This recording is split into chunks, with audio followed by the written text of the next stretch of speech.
এই নিয়মে কামিজের সাইড সেলাই করলে কামিজের সাইড কখনো বাঁকা হবে না।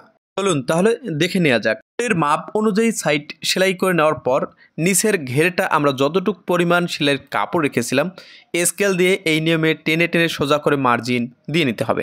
এবার সামনের পার্টটা আমাদেরকে উল্টা দিকে অনুযায়ী ভেঙে নিতে হবে। তো শুরু থেকে শেষ পর্যন্ত আঙ্গুল দিয়ে ঘষে ঘষে ভালোভাবে এভাবে বসিয়ে নেবেন। সামনের পার্টটা এই নিয়মে ভেঙে নেওয়ার পর এবার পিছনের পার্টটা উল্টা দিকে আবারও এভাবে ভেঙে নিতে হবে। তো একই নিয়মে সমান করে ভেঙে নেব। সামনের পার্ট যতটুকু ভেঙে নেবেন পিছনের পার্টটা ততটুকু ভেঙে নিতে হবে। এরপর সামনের পার্টটা তুলে নেওয়ার পর পিছনের পার্টের সোজার দিকে লবে লবে একটা টপ চেইন দিয়ে নেবেন। আমরা যতটুকু পরিমাণ কাপড়টা ভেঙে নিয়েছি এবার আমরা এই ভাঙা অনুযায়ী লবে লবে প্রথমে একটি টপ চেইন দিয়ে নেব। সাইড ফাড়াতে এসে কাপড়টা ঘুরিয়ে অপর সাইডে বা সামনের পার্টে আবারও টপ চেইনটা দিয়ে নিতে হবে। এই নিয়মে টপ চেইন দিয়ে নেওয়ার পর আমরা যে কাপড়টা ভেঙে নিয়েছিলাম এই কাপড়টা আমরা এখন মাপ অনুযায়ী ভেঙে খোলা সাইডে একটি সেলাই দিয়ে নেব। তো এই নিয়মে সুন্দর করে এক সমান করে ভেঙে নিতে হবে এবং লবে লবে একটি সেলাই দিয়ে নিতে হবে।